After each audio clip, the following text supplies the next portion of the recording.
বাংলার জমিনে শান্তি আসবে না। বাংলার জমিনে যদি শান্তি আনতে হয়, মোহাম্মদ রাসূলুল্লাহ যে সংবিধান দিয়েছেন সেই সংবিধানের মাধ্যমে বাংলার জমিনে আমরা শান্তি আনতে পারব।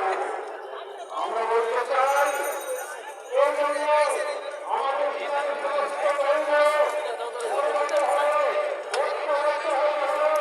আর এই জন্য আজকের সভাপতি আমিরুল মুজাহিদিন তার নেতৃত্বে ঐক্যের জন্য আমাদের চেষ্টা হয়েছে, বর্তমান হচ্ছে আর সামনে সামনে হবে। আমি বলতে চাই আপনার পিছনে, আপনার সামনে, আপনার বাইরে আমরা আছি। প্রয়োজন হলে আপনার সেখানে, আপনার জন্য আমরা ইনশাআল্লাহ রক্ত দিব। তারপর বাংলার জমিনে ইসলামী হুকুমত প্রতিষ্ঠা করব ইনশাআল্লাহ। ইসলামের বিকল্প অন্য কোনো রাস্তা নাই।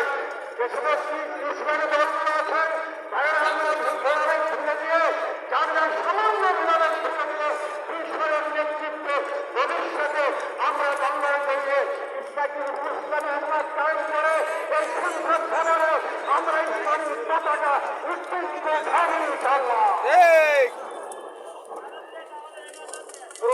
রাষ্ট্র সংস্থার গণহত্যার বিচারে